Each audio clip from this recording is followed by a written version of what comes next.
إليه يرد علم الساعة وما تخرج من ثمرة من أكمامها وما تحمل من أنثى ولا تدعو إلا بعلمه ويوم يناديهم أين شركائي قالوا آذنك ما منا من شهيد. اللہ کی طرف قیامت کا علم لٹایا جاتا ہے، اور جو کچھ پھل اپنی اپنی کلیوں میں سے نکلتے ہیں، اور جو عورت حمل سے ہوتی ہے، اور جتنے بچے اس کے ہوتے ہیں، سب کا اللہ ہی کو علم ہے. اور جس دن اللہ انہیں پکار کر فرمائے گا کہ میرے شریک کہاں ہے، تو عرض کریں گے ہم نے تو آپ کو مطلع کر دیا تھا کہ ہم میں سے ان کا کوئی تابع دار نہیں. یہ لوگ اس سے قبل جن کی پرستش کرتے تھے وہ ان سے گم ہو جائیں گے، اور یہ خیال کر لیں گے کہ اب ان کے لیے بچنے کی کوئی جگہ نہیں. یہاں قیامت کی تاریخ کے بارے میں بتایا جا رہا ہے. قیامت کی تاریخ کا علم اللہ کے سوا کسی کو نہیں معلوم. جب ہمارے محبوب صلی اللہ علیہ وسلم سے سید الملائکہ حضرت جبرائیل علیہ السلام نے قیامت کے بارے میں پوچھا تو آپ نے جواب دیا، پوچھا جانے والا پوچھنے والے سے زیادہ نہیں جانتا. یعنی آپ بھی نہیں جانتے اور میں بھی نہیں جانتا ہوں. اصل یہ نہیں ہے کہ اس کے بارے میں معلوم ہو، اس کی تاریخ کے آنے کے بارے میں. وہ تو پھر بڑے مزے ہیں کہ موج مستی کرتے ہیں، اپنی مرضی کی زندگی گزارتے ہیں، اس کے آنے سے ایک ماہ پہلے یا ایک سال پہلے نیک بن جائیں گے. ایسا نہیں ہے. اصل یہ ہے کہ آپ اپنے کام کرتے رہیں، ہر دن کو آخری سمجھ کے، اور ہر انسان کی موت اس کی قیامت ہی کا پیغام لے کے آتی ہے، کیونکہ اس کی قیامت ٹوٹ جاتی ہے، اس کے سارے اپنے بچھڑ جاتے ہیں. اصل یہاں بتانے کا جو کوشش کی گئی وہ کیا ہے کہ آج میدان محشر میں، یعنی جب قیامت آ جائے گی اور میدان محشر کا میدان ہوگا، تمام جھوٹے معبود انہیں نظر نہیں آئیں گے کہ انہیں کچھ فائدہ پہنچائے، اور خود بھی انہیں اس بات کا یقین ہو جائے گا آج اللہ کے عذاب سے نجات کی کوئی صورت نہیں. پھر وہاں پہ وہ دیکھیں گے اور مکر جائیں گے، بھٹک جائیں گے، اور ذلہ دور ہو جائیں گے، بھٹک جائیں گے، گم ہو جائیں گے جن کو وہ پکارتے تھے، اور وہ سمجھ جائیں گے کہ آج بچت کی کوئی راہ ہمارے پاس نہیں. وما اظن الساعة قائمة. انسان بھلائی سے لا يسأم الانسان من دعاء الخير وان مسه الشر ويئوس كنود. انسان بھلائی طلب کرنے سے اکتاتا نہیں، اور اگر اسے کوئی برائی پہنچ جائے تو بڑا مایوس اور نا امید ہو جاتا ہے. اگر ہم اسے اس برائی کے بعد جو اسے پہنچ چکی تھی اپنی رحمت کی لذت چکھائے تو بڑا ہی اکڑنے لگتا ہے، کہتا ہے کہ اس کا تو میں مستحق تھا ہی، اور مجھے قیامت کے آنے کا یقین نہیں، اور اگر میں اپنے رب کے پاس لوٹایا بھی گیا تو بلا شبہ اس کے پاس بھی میرے لیے بہتری ہی ہوگی. یقین مانو ہم کافروں کے ان عملوں سے خبردار کریں گے اور انہیں بدترین عذاب کا مزہ چکھائیں گے. اور جب ہم انسان کو نعمت دیتے ہیں تو منہ پھیر لیتا ہے اور کروٹ بدل لیتا ہے، اور جب اسے برائی پہنچتی ہے تو لمبی چوڑی دعائیں مانگنے لگتا ہے. اب گمان پہ چلنے والے لوگ ہوتے ہیں. یقین جیسے ہمارے کافی لوگوں کو یقین ہے، لیکن گمان میں ہے کہ ابھی وقت ہے، ابھی جوان ہوں، ابھی یہ کر لوں، ابھی بڑا ٹائم ہے، شاید مرنے سے پہلے موقع مل جائے گا. تو ایسا نہیں. یقین ایک الگ چیز ہے اور گمان بالکل ایک الگ چیز ہے. جس چیز کا یقین ہے نا، مثلا میں ہمیشہ مثال سے کہتی ہوتی ہوں کہ بجلی کی ننگی تار ہے، پیچھے سے وہ جڑی ہوئی ہے، آپ کو ہاتھ میں میں پکڑ لیں، آپ نہیں مریں گی، کرنٹ نہیں ہے، آپ کسی صورت نہیں پکڑیں گی. آپ کا پورا یقین کامل ہے کہ یہ کرنٹ مجھے لگے گا اور میں اس وقت تک نہیں مجھے چھوڑے گا جب تک کہ میری جان نہ نکل جائے. آگ کا الاؤ ہے، اس کو دیکھا ہوا ہے، یقین ہے، میں کو اس میں چھلانگ مار دیں آپ کبھی بھی نہیں ماریں گے. آپ کو پتا ہے کہ اس میں چھلانگ لگانے کا رزلٹ کیا نکلتا ہے. اسے کہتے ہیں یقین. جنہیں آخرت کا یقین ہوتا ہے ان کی یہ زندگیاں نہیں ہوتی جس طرح آج کل کے مسلمانوں کی زندگیاں. گمان ہے، حسن ظن ہے، اور یہ بھی ہے کہ ہاں بالکل آئے گی قیامت، اور یہ بھی ہے کہ مجھے تو نہیں پکڑا جائے گا، شاید وہ دوسرے کافروں کے لیے آئے گی. تو یہاں پہ انسان کا بتایا گیا انسان اچھی دعاؤں سے اکتاتا نہیں، مال و دولت اور صحت اور عافیت کہتا خوب ملے اور زیادہ ملے اور ملتا ہی رہے.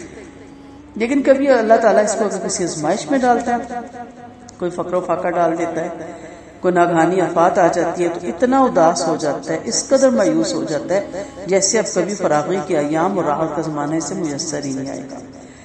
سو فراغی پہ ہوشیار رہنا چاہیے. اگر کسی بلا یا فقر و فاقہ کے بعد اسے فراغی کے ایام اور زندگانی کے آرام مل جائیں تو پھولا نہیں سماتا اور اکڑ کے کہتا پھرتا ہے کہ میں ان خوشیوں اور فراغیوں کا حقدار ہوں، میں ڈیزرو کرتا ہوں، میں لائق ہی بہت ہوں، میں قابل ہی بہت ہوں، میری پہنچ ہی بہت ہے. اللہ کو بھول جاتا ہے. پھر مال و دولت پر اتنا کرتا ہے کہ قیامت ہی کا انکار کر بیٹھتا ہے. اس کے لیے دولت اور ثروت اور راحت اور وسعت کفر کا سبب بن جاتی ہے. اور میں ہمیشہ کہتی ہوں ایک تو زبان کال سے ہوتا ہے نا کہ میں نہیں مانتا قیامت کو، ایک زبان حال سے بھی ہوتا ہے.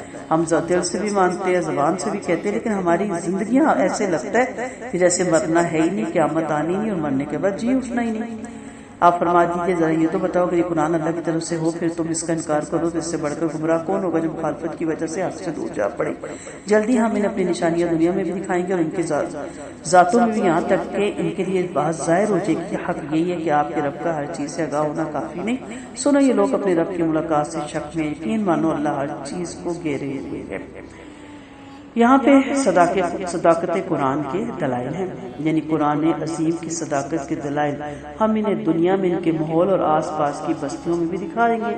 اسلامی فتوحات، اسلامی سلطنت کی وسعت، مکہ کے ارد گرد آس پاس کی بستیوں کا اسلام کے زیر نگیں آنا اور رفتہ رفتہ سلطنت کا دائرہ وسیع ہوتے جانا، اسلام کا تمام دینی اور دنیاوی مذاہب پر غلبہ پا جانا، سب دینوں اور مذاہب پر غلبہ پا جانا، یہ سب قرآن عظیم کی صداقت کی روشن دلائل تھے. پھر فتح بدر، فتح مکہ ایسے دلائل ہیں جو خود ان کی اپنی ذاتوں سے ہی لیے ہوئے ہیں، کیونکہ کافر کی اکثریت تھی اور یہ مسلمانوں سے زیادہ طاقتور بھی تھے، مگر پھر بھی یہ چند سرفروش حق کے پجاریوں نے شکست فاش دے کر اسلام کا بول بالا کر دیا تھا. اس سے بڑھ کر قرآن عظیم کی صداقت پر اور کیا نشانی ہوگی؟ یہ مطلب ہے کہ اللہ کی حکمت اور کاری کی بے شمار نشانیاں خود انسان کی ذات کے اندر پائی جاتی ہیں. انسان کی بناوٹ، اس کی شکل و صورت، مختلف عادات، مختلف آوازیں ہر وقت اس کے سامنے ہیں، بلکہ اس کے اندر بھی موجود ہیں جو اس کے خالق اور رب کو اس سے پہچانا جا سکتا ہے.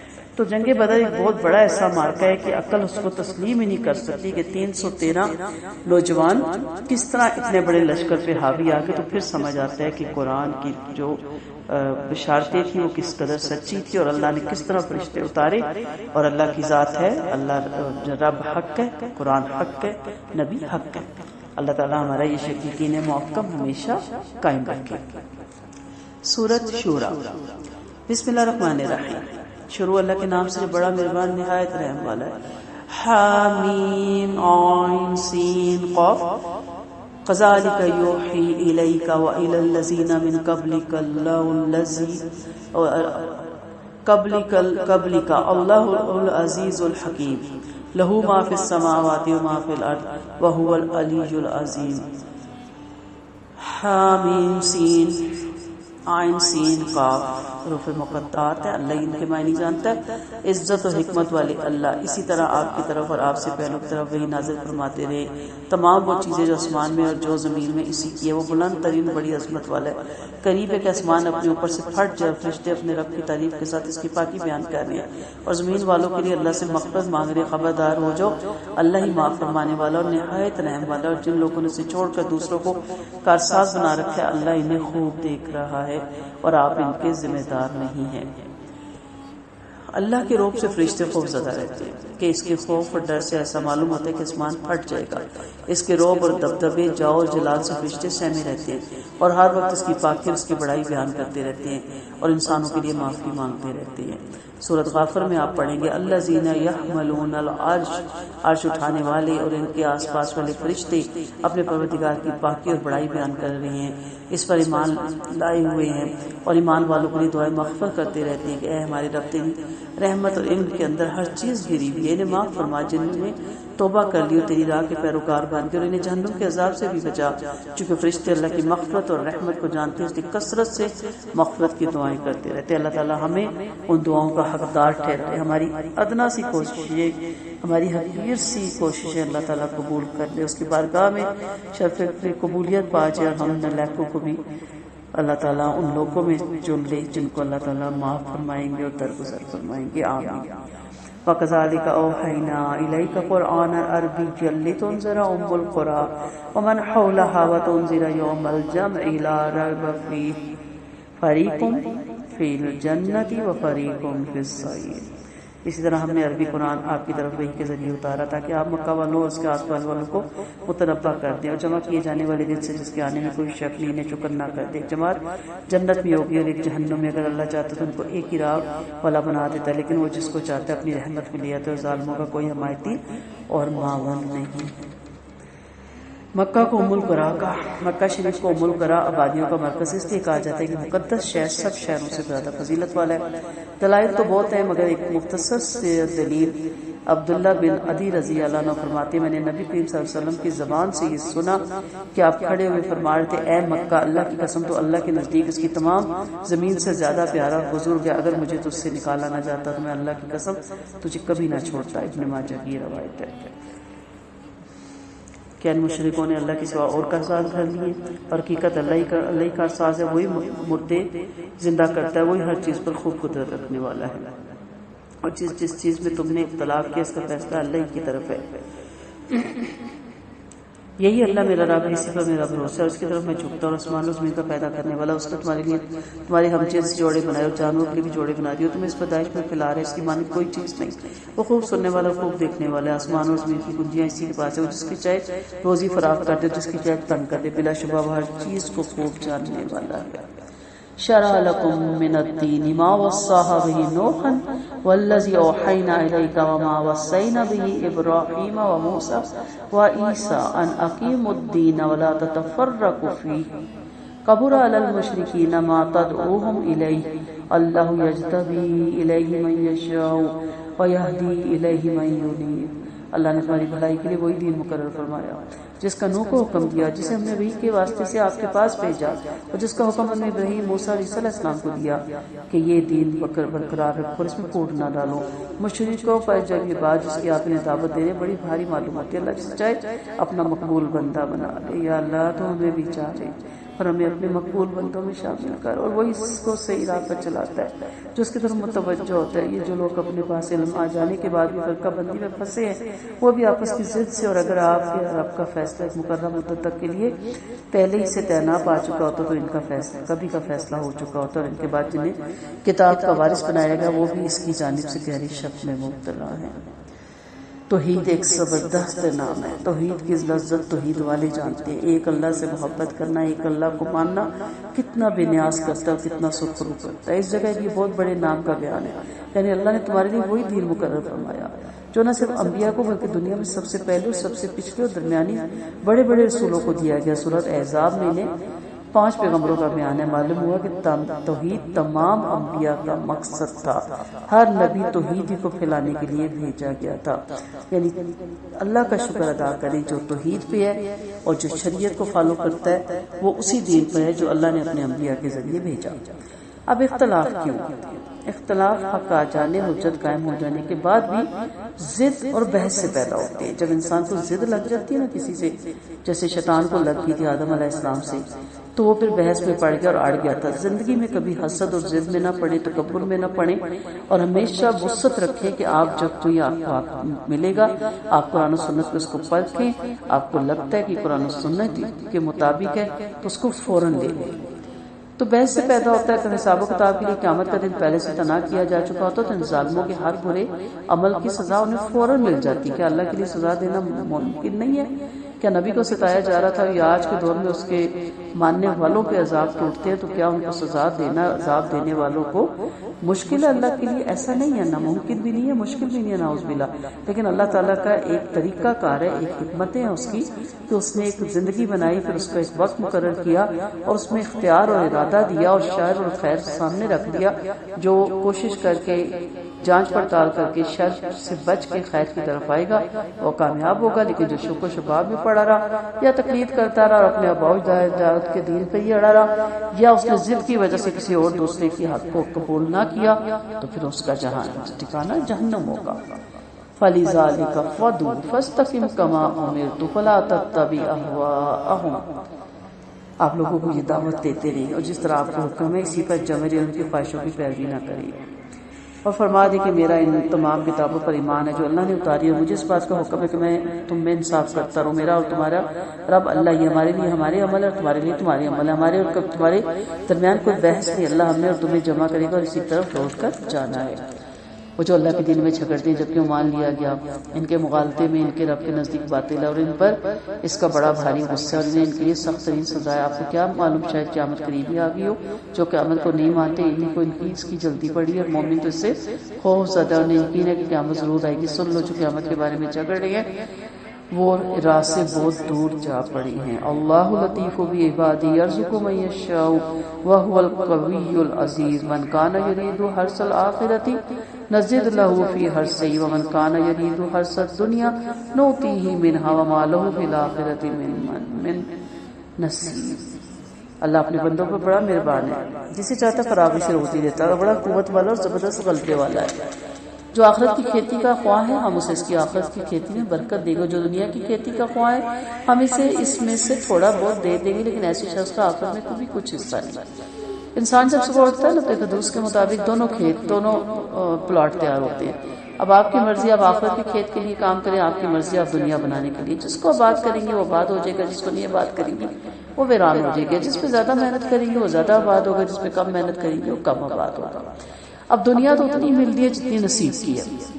اللہ نے کہا جتنا مانگو، جتنا بھی مانگو اتنا ہی دوں گا جتنا میں نے تمہارے نصیب میں لکھا ہو۔ جو آپ کو اگر زیادہ بھی ملتا ہے تو آپ کے نصیب ہی کا لکھا ہوتا ہے، لیکن آخرت میں پھر ایسے بندے کا کچھ حصہ نہیں، نصیب کا لکھا مل جائے گا۔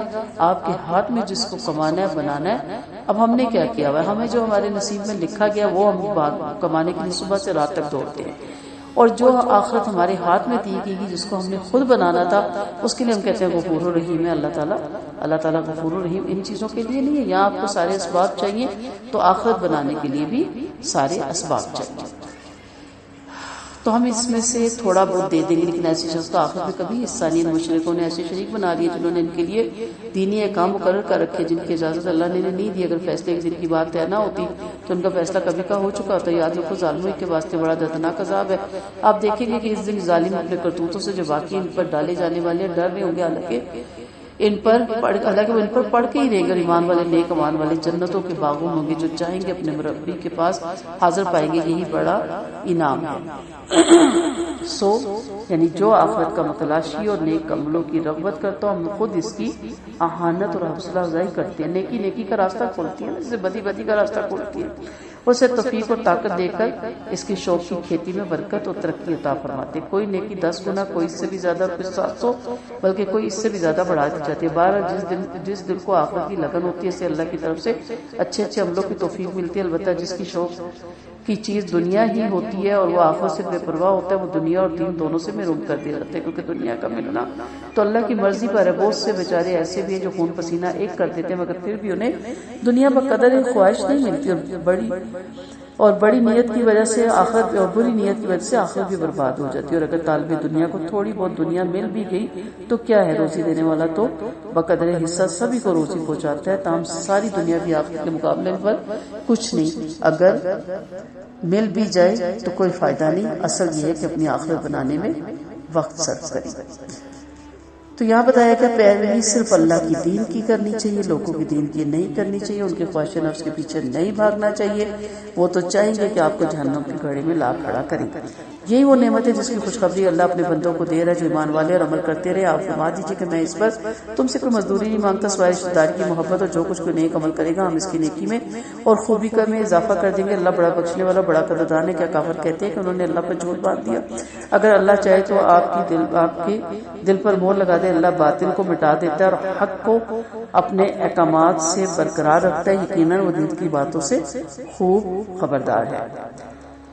جنتی نعمتوں کے ارباب ایمان کو یہاں بشارت دی گئی ہے۔ ان مذکورہ بالا آیتوں میں جن جنتی نعمتوں کا بیان ہے ان کا ایمان والوں کو بشارت دی گئی ہے، اور پیغمبر اسلام سے فرمایا جا رہا ہے کہ آپ قریش کے مشرکوں سے فرما دیجئے کہ میں تمہیں یہ جو اللہ کے احکام سکھا رہا ہوں تمہارے دن رات ہمدردی میں مصروف ہوں، اس پر تم سے کچھ صلہ تو نہیں طلب کر رہا، اور نہ میں تبلیغ پر تم سے اجرت مانگ رہا ہوں، تم میری خواہی تو کیا کر سکو گے، اپنی شرارتوں سے باز آ جاؤ، رشتہ داری کا لحاظ کر کے کم از کم مجھے دکھ تو نہ پہنچاؤ اور مجھے آزادی اور پورے اطمینان سے احکام الہی کی تبلیغ کرنے دو۔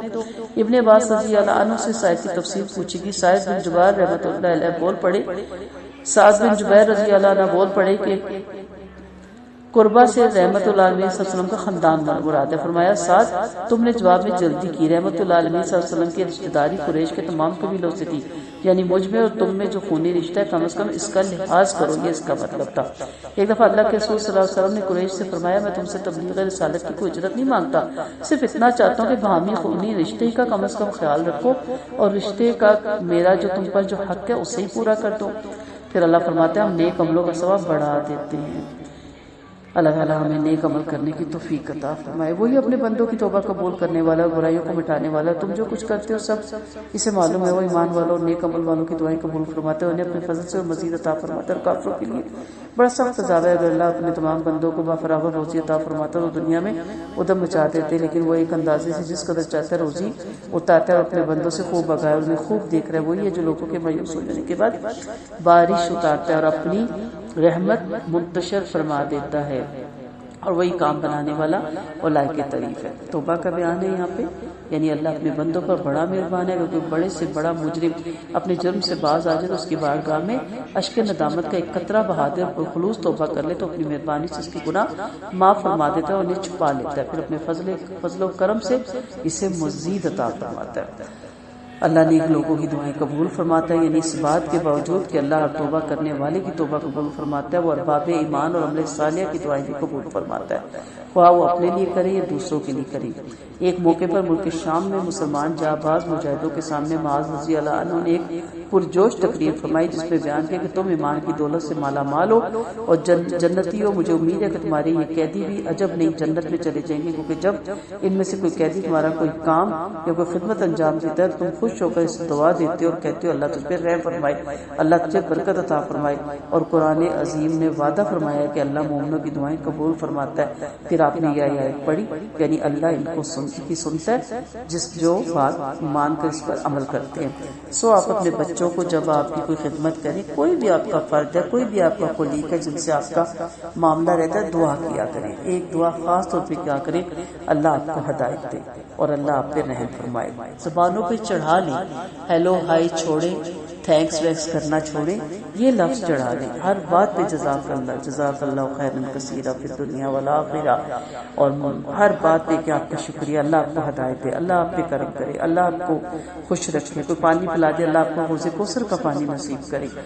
لگے رہا کریں اپنی زبانوں سے، کیونکہ اللہ کا وعدہ ہے کہ اللہ تعالیٰ مومن بندوں کی دعائیں قبول کرتا ہے۔ امن آیاتی خلق السماوات والارض وما بث فیہما من دابہ وہو علی جمعہم اذا یشاء قدیر۔ آسمان و زمین کی بدائش اور ان میں جانداروں کو پھیلا دینا بھی اس کی نشانیوں میں سے ایک نشانی ہے، اور جب چاہے ان سے اکٹھا کرنے پر قادر ہے۔ تمہیں جو کچھ مصیبت پہنچتی ہے سب تمہارے کرتوتوں کا بدلہ ہے، بہت سے گناہوں کو تو اللہ معاف بھی فرما دے گا۔ تم اسے دنیا میں عاجز کرنے والے نہیں ہو، اور نہ اللہ کے سوا تمہارا کوئی کام بنانے والا ہے اور نہ ہی مدد کرنے والا ہے۔ یعنی دنیا میں انسان کو جو دکھ پوچھتا ہے اسے اس کے خود کردہ گناہوں کا بدلہ ہے نا، جبکہ وہ مہربان اللہ بہت سے گناہوں سے چشم پوشی فرما کے انہیں معاف بھی فرما دیتا ہے، اور اگر تمہیں ہر گناہ ہر لرزش کی سزا دے تو پھر تم اس کی زمین پہ چل پھر نہ سکو۔ حدیث میں کہ ایمان والوں کو جو کچھ تنگی توشی غم اور رنج اور پریشانی ہوتی ہے اس کی وجہ سے ان کی لرزشیں ان کے گناہ معاف کر دیے جاتے ہیں، یہاں تک کہ کانٹا بھی گناہوں سے کفارہ بن جاتا ہے۔ اور اس کی نشانیوں میں سے دریا میں چلنے والے پہاڑ جیسے جہاز میں اگر اللہ چاہے تو ہوا بند فرماتے اس سمندر میں ٹھہرے کے ٹھہرے رہ جائیں، بلا شبہ اس میں ہر صابر اور شاکر شکر کرنے والے کے لیے بہت بڑی نشانی ہے، یعنی ان کے عملوں کے باعث برباد کر دے اور بہت سی خطائیں تو معاف فرماتے تھے تاکہ ہماری نشانیوں میں جھگڑنے والے معلوم کر لیں کہ ان کے لیے چھٹکارے کی کوئی راہ نہیں ہے۔ تمہیں جو چیز دی گئی وہ دنیاوی زندگانی کی تھوڑی سی پونجی ہے، جو کچھ اللہ کے پاس ہے اس سے کہیں زیادہ بہتر اور پائیدار ہے۔ جو ایمان والوں اور اپنے رب پر بھروسہ کرنے والوں کے لیے جو بڑے گناہوں اور بے حیائیوں سے بچتے رہتے ہیں، اور جب کبھی غصہ آ جاتا ہے درگزر کرتے ہیں، جو اپنے پروردگار کے حکم کو مان لیتے ہیں، نماز باقاعدگی سے پڑھتے ہیں اور جن کا کام بامی مشورے سے ہوتا ہے، جو ہمارے دیے ہوئے مال میں سے خرچ کرتے ہیں، جب ان پر ظلم ہوتا ہے تو برابر سا بدلہ لیتے ہیں۔ یہاں کیا بتایا جاتا ہے؟ دنیا کی بہاری، اس کی دل فریبیاں اور اس کے چھن جانے والی نعمتوں کا بیان ہے، یعنی دنیا ناپائیدار اور حقیر ہے، اسے حاصل کر کے کسی کو اترانا نہیں چاہیے، کیونکہ آج نہیں تو کل چھن جانے والی اور آخرت پائیدار اور بہت بہتر ہے۔ اس کی طرف رغبت کرنی چاہیے اور عمل صالح کر کے ثواب کا ذخیرہ جمع کرنا چاہیے جو کبھی فنا نہ ہوگا۔ یہ کوئی دانش مندی نہیں ہے کہ باقی چھوڑ کر فانی اور زیادہ چھوڑ کر کم چیز لے لی جائے۔ آخرت کا ثواب اور عمل صالح پر موقوف ہے۔ پہلی چیز تو یہ کہ ایمان میں اتنی پختگی ہو اور اس قدر جان ہو کہ انسان لذتوں کو چھوڑنے پر صبر کر سکے اور اللہ پر پورا بھروسہ رکھے، تاکہ صبر کے نازک موقعوں پر اللہ کی مدد ہاتھ تھام لے۔ اور قوانین الہی کی پابندی، احکام کی تعمیل اور گناہوں سے پرہیز آسان ہو جائے، خصوصاً بڑے گناہوں اور بے حیائیوں سے بچنا ضروری ہے۔ بڑے گناہوں اور بے حیائیوں کی تفصیل سورۃ اعراف میں گزر چکی ہے۔ غصے پر اتنا قابو ہونا چاہیے کہ اس حالت میں بھی خوش اخلاقی اور معافی کی عادت نہ بدلے۔ ہم نے تو غصہ آنے کی زیر ہے، ہمارے تو پہلے چہروں کے رنگ بدلتے ہیں، پھر آنکھیں کھلتی ہیں، ناک کھلتا ہے، چہرہ غصے سے ریڈ ہو جاتا ہے، نسیں پھٹ جاتی ہیں۔ غصے کو کنٹرول کرنا سیکھیں، اس سے نفرتیں بڑھتی ہیں، اس سے لوگ آپ سے دور ہوتے ہیں، اس سے لوگ آپ کی بات سننے کے روادار نہیں ہوتے۔ نبی کریم صلی اللہ علیہ وسلم نے فرمایا کہ اللہ کے رسول نے، جیسے کہ حدیث سے ثابت ہے کہ اللہ کے رسول نے اپنے نفس کا کبھی کسی سے انتقام نہیں لیا۔ ہاں جب اللہ کے احکام کی توہین ہوتی تو اللہ کے لیے انتقام لینا اور بات ہے۔ ہم لوگ اللہ کی خاطر تو کوئی انتقام نہیں لیتے، نہ اللہ کی خاطر ہم کہتے ہیں جی اپنا مسئلہ ہے، وقت اللہ ہدایت دے گا تو نماز پڑھ ہی لے گا، اللہ ہدایت دے گا تو پردہ کر ہی لے گا۔ وہاں تو ہمیں کہتے ہیں ہمارا کام ہے صرف پہنچانا، کوئی دکھ نہیں، کوئی غصہ نہیں، کچھ نہیں، نہ کریں، لیکن کم سے کم اتنا تو اظہار ناگواری بتائیں کہ ہاں یہ چیزیں غلط ہیں۔ لیکن دنیا کا معاملہ آ جائے، بچے کے نمبر کم آ جائے، پھر دیکھیں غصے سے نتنے پھول جاتے ہیں، یا دنیاوی معاملے میں ہماری کوئی بات نہ مانے، کوئی بھی معاملے دیکھنے لے کے غصے کا کیا حال ہوتا ہے۔ یا مسلمانوں کے اوصاف بتائے گئے، اللہ کا حکم مانتے ہیں، اللہ کے رسول کی پیروی کرتے ہیں، کام بجا لاتے ہیں، منع کردہ چیزوں سے رک جاتے ہیں، نماز کی پابندی کرتے ہیں، اہم کاموں میں بلا بامی مشورے کے ہاتھ ڈالنے کی جرات نہیں کرتے۔ یہ بہت خوبصورت طریقہ کار ہے۔ مشورہ کرنا چاہیے، مشورہ دیواروں سے بھی مانگنا چاہیے اور اپنے سے بڑے سے۔ مشورہ کس سے کریں؟ جو سمجھدار ہو اور اس فیلڈ کا ماہر ہو، ٹھیک ہے، یہ بھی دھیان رکھیں، اور جس کی اپنی کوئی ذاتی غرض اس میں شامل نہ ہو، جو آپ کا بھلا چاہتا ہو، اور جو معاشرے کے سمجھدار لوگ ہوتے ہیں۔ پھر مشورہ کرنے سے اللہ کی ایک سنت آپ نے پوری کی، اللہ کا ایک حکم پورا کیا تو اللہ کی مدد شامل حال ہوتی ہے۔ اور دوسری بات ہے مشورہ کرنے کے بعد جم جائیں، انشاءاللہ وہ کام کا تکمیل تک پہنچتا ہے۔ اور تیسری چیز آپ جن سے مشورہ کرتے ہیں وہ بھی آپ کے لیے دعائیں کرنا شروع کر دیتے ہیں، تو اس طرح آپ کو بہت سی دعاؤں کا ساتھ ہوتا ہے۔ نبی کریم صلی اللہ علیہ وسلم کی عادت تھی کہ جہاد ہو یا نازک موقع ہو، صحابہ سے مشورہ ضرور کیا کرتے تھے۔ اس سے دل جوئی بھی ہوتی ہے، اگلے کو خوشی بھی ہوتی ہے کہ چلے مجھے اس قابل کوئی سمجھتا ہے کہ میرے مشورے کے بغیر مشورہ لے کے پھر وہ آگے چلتا ہے۔ پھر یہ بھی کہا گیا کہ مسلمان ایسے ذلیل اور کمزور نہیں ہوتے کہ ظلم کو روک نہ سکیں، بلکہ اتنی جوہری اور طاقتور ہوتے ہیں کہ ظلم سے مظلوم کا حق دلوا کر اسے اس کے پنجے سے آزاد کر سکیں، البتہ اپنی شرافت کی وجہ سے طاقت پا کر بھی درگزر کرتے ہیں، یعنی اپنے ساتھ کیے ہوئے معاملوں سے درگزر کر لیتے ہیں، لیکن کسی اور کے ساتھ ہو رہا ہو تو اس کے ساتھ کھڑے ہو کے اس کی مدد کرتے ہیں۔ برائی کا بدلہ اس کی برائی کے برابر ہے، لیکن جس نے درگزر کیا اور صلح صفائی کر لی، اس کے اجر کا ذمہ اللہ ہے، اور اللہ اس کا اجر کا ذمہ دار اللہ ہے۔ دراصل وہ ظالموں کو نہیں چاہتا، جو لوگ اپنے نفسوں پر ظلم کیے جانے کے بعد انتقام لیں تو ان پر کوئی الزام بھی نہیں۔ الزام میں ان لوگوں کے لیے جو ناحق لوگوں پر ظلم کرتے ہیں، فساد میں جاتے پھرتے، انہی کے لیے دردناک عذاب ہے۔ اور جس نے صبر کیا، معاف کر دیا، یہ تو بڑی ہمت والے کام ہے۔ یہ جملہ بڑا ہی خوبصورت ہے۔ نبی کریم صلی اللہ علیہ وسلم نے فرمایا کہ معاف کرنے سے اللہ اور عزت میں اضافہ فرما دیتا ہے، لیکن جو شخص انتقام میں اصل برائی سے بڑھ جائے، جیسے کہ کہا جاتا ہے اینٹ کا جواب پتھر سے، وہ ظالم ہے، اللہ سے محبوب نہیں رکھتا بلکہ اس کا دشمن ہے، ایسی حالت میں یہ سمجھا جائے گا کہ اس نے برائی میں پہل کی۔ تو صبر والوں کا کام ہے، وَلَمَنْ صَبَرَ وَغَفَرَ إِنَّ ذَلِكَ لِمِنْ عَزْمِ الْأُمُورِ۔ ہم کہتے ہیں نا فلاں شیر کا بچہ، بڑے خوش ہو جاتے، فلاں بڑے جگرے والا ہے، بڑے خوش ہو جاتے، فلاں بڑا سخی ہے۔ یہ بھی اپنائیں، یہ صبر کی بھی عادت اپنائیں کہ آپ کے صبر کو دیکھ کے ہل جائیں لوگ کہ اسے کہتے ہیں صبر۔ انتقام سے معافی بڑی اچھی ہے، اور میرے خیال میں معافی بہت بڑا انتقام بھی ہے۔ یعنی اذیت خندہ فشانی سے سہ لینا اور بجائے بدلہ لینے کے معاف کر دینا بڑے دل گردے والے کا کام ہے اور بڑی بہادری ہے اس میں کہ وہ پورے ثواب کا حقدار بن جائے گا۔ نبی کریم صلی اللہ علیہ وسلم نے فرمایا ابو بکر یاد رکھو یہ 3 باتیں یقینی ہیں، اگر مظلوم ظالم سے چشم پوشی کرے گا تو اللہ اس سے عزت اور مدد عطا فرمائے گا، اور جو شخص لوگوں سے احسان اور سلوک کرے گا اور صلہ رحمی میں غرض سے انہیں دیتا رہے گا اللہ اس سے برکتیں عطا کرے گا، اور جو شخص مال جمع کرنے کے لیے بھیک مانگے گا اور در در مانگتا پھرے گا اللہ اس کے مال میں بجائے برکت کے کمی کر دے گا۔ جسے اللہ راہ سے ہٹا دے اس کے بعد اس کا کوئی کارساز نہیں۔ آپ ظالموں کو دیکھیں گے جب وہ عذاب کا مشاہدہ کریں گے تو کہیں گے کیا یہ دنیا میں واپس لوٹنے کی بھی کوئی صورت ہے؟ آپ انہیں دیکھیں گے وہ جہنم کے پاس لائے جائیں گے اور ذلت کے مارے جھکے ہوئے ہوں گے اور نگاہوں سے دیکھ رہے ہوں گے۔ مومن کہے گا حقیقت میں یہ لوگ گھاٹے والے ہیں جنہوں نے آج قیامت کے دن خود کو اور اپنے اہل و عیال کو خسارے میں ڈالا۔ خبردار ہو جاؤ ظالم بلا شبہ ہمیشگی والے عذاب میں رہیں گے۔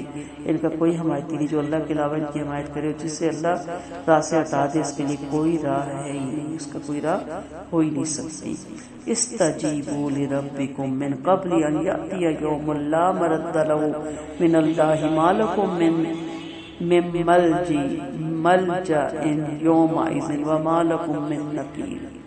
تم اللہ کا حکم مان لو قبل اس کی کہ وہ دن آ پہنچے جس کا اللہ کی طرف سے ہٹنا نہ ہوگا، اور اس دن تمہارے لیے نہ کوئی پناہ گاہ ہوگی اور نہ تم چھپ سکو گے۔ اگر یہ رخ پھیر لے تو ہم نے ان کو آپ پر نگہبان بنا کر نہیں مبعوث کیا، آپ کے ذمہ تمہیں تبلیغ کرنا ہے، اور جب ہم کسی کو اپنی رحمت سے لذت اشنا کرتے ہیں تو اس پر اترانے لگتے ہیں، اور اگر ہم اپنے عملوں کی وجہ سے کسی مصیبت کا اس کو شکار کرتے ہیں تو ناشکری کرنے لگ جاتا ہے۔ بلا شبہ انسان بڑا ہی ناشکرا ہے۔ سو قیامت سے پہلے نیک عمل کر لیں۔ قیامت کی ہولناکیاں معلوم ہو چکی، اس کے آنے سے پہلے احکام شریعہ پہ عمل کر لینا چاہیے ایک انسان کو، اور اس کے لیے ہر وقت تیاری رکھنی چاہیے۔ جب قیامت آ جائے گی تو پھر نہ تیاری ہوگی، نہ کوئی پناہ گاہ ہوگی، اور نہ ہی کوئی فدیہ دے کے انسان اس سے بچ سکے گا۔ للہ ملک السماوات والارض یخلق من یشاء ویہب لمن یشاء اناثا ویہب لمن یشاء الذکور۔ آسمان و زمین کی بادشاہت اللہ کے لیے، جو چاہتا ہے اسے پیدا کرتا ہے، جسے چاہتا ہے بیٹیاں دیتا ہے، جسے چاہتا ہے بیٹے دیتا ہے، اور جسے چاہتا ہے بیٹے اور بیٹیاں دونوں ملا کر دیتا ہے، جسے چاہتا ہے اولاد کی صلاحیت سے محروم فرما دیتا ہے۔ بلا شبہ وہ خوب جاننے والا اور وسیع قدرت والا ہے۔ انسان کی 4 قسمیں، یعنی کائنات کا خالق اور مالک اور اس میں ہیر پھیر کرنے والے صرف اللہ ہے۔ وہ جو چاہتا ہے وہی عالم وجود میں آتا ہے، اور جو نہیں چاہتا نہیں آتا، جیسے چاہ دے تو جسے چاہے چھین لے۔ کسی کو صرف بیٹیاں دے جیسے لوط علیہ السلام کو، کسی کو صرف بیٹے دے جیسے ابراہیم علیہ السلام کو، جیسے کسی کو دونوں دے جیسے پیغمبر اسلام صلی اللہ علیہ وسلم کو، اور کسی کو بے اولاد رہنے دے جیسے یحییٰ اور حضرت عیسیٰ علیہ السلام کو۔ یہ اس کا وسیع علم ہے اور ہر اقدار کو جانتا ہے، اور قدرت والا ہے، جب حسب مرضی دیتا ہے اور اولاد میں فرق قائم رکھتا ہے۔ یعنی اولاد کے لحاظ سے انسان کی 4 قسمیں ہیں، محض بیٹیاں، محض بیٹے، بیٹیاں اور بیٹے، اور دونوں سے محروم۔ اس کی حکمتیں ہم نہیں پا سکتے۔ وہ قدرت رکھتا ہے، وہ دے سکتا ہے نا، اسی قدرت والا ہے، لیکن وہ کیوں نہیں دینا چاہتا اس کو انسان کبھی بھی نہیں پا سکتا۔ اگر کسی انسان کی شان نہیں کہ اس سے اللہ بات کرے، مگر وہی کے ذریعے سے پردے کے پیچھے سے فرشتے بھیج دیں اور وہ اس کے حکم سے جو کچھ اللہ چاہتا ہے پیغام پہنچا دے۔ بلا شبہ اللہ بلند ترین اور بڑی حکمت والا ہے۔ اسی طرح ہم نے آپ کے پاس اپنے حکم سے قرآن بھیجا۔ اس سے پہلے ہم یہ بھی نہیں جانتے تھے کہ کتاب کیا ہے، اس سے پہلے آپ یہ بھی نہیں جانتے تھے کہ کتاب کیا اور ایمان کیا ہے، لیکن ہم نے اسے نور بنا کر اسے ہم نے اپنے بندوں میں سے جسے چاہتے ہیں ہدایت کی راہ دکھا دیتے ہیں۔ بلا شبہ آپ سیدھی راہ کی رہنمائی فرما رہے، اس معبود کی راہ کی جس کی ملکیت میں تمام وہ چیزیں جو آسمان اور زمین میں آگاہ ہو جاؤ، سب کام اللہ کے پاس لوٹ کر جائیں گے۔ اس آیت میں کیفیت وحی کا بیان ہے جس کی کئی صورتیں، کبھی تو آپ کے قلب مبارک پہ وحی ڈالی جاتی تھی اور آپ کو یقین ہو جاتا تھا یہ وحی الہی ہے، جیسے کہ ابن حبان والی حدیث میں کہ آپ نے فرمایا روح القدس نے میرے قلب میں یہ پھونک دیا کہ کوئی شخص اپنی روزی اور اپنا وقت پورے کیا بغیر نہیں مرتا، لہٰذا اللہ سے ڈر جاؤ، طلب معاش میں اچھا ہی اختیار کرو۔ کبھی وہی پردے کے پیچھے سے ہوتی ہے، جیسے کلیم اللہ سے کوئی طور پر بات چیت ہوئی اور انہوں نے کلام سن کر جمال دیکھنے کی بھی آرزو کی مگر پردے حائل تھے۔ جب عبداللہ رضی اللہ عنہ جنگ احد میں شہید ہو گئے تو اللہ کے رسول نے جابر بن عبداللہ رضی اللہ عنہ سے فرمایا کہ اللہ نے نے علاوہ تمہارے باپ کی کسی سے دو بدو کلام نہیں فرمایا، ہاں انبیاء سے ضرور پڑھتے کہ پیچھے سے کلام فرمایا۔ اللہ کا عبداللہ سے آمنے سامنے کلام عالم برزخ کا ہے، اس لیے حدیث کا آیت سے تعارض نہیں، کیونکہ اس آیت میں دنیا کا کلام مراد ہے۔ کبھی اللہ فرشتے بھیج کر اپنی بات سے اپنے نبی تک پہنچاتا ہے، جیسے کہ حضرت جبرائیل علیہ السلام وغیرہ پیغمبروں کے پاس وحی لاتے ہیں۔ آخر میں فرمایا کہ وہ بزرگی اور حکمت والا ہے۔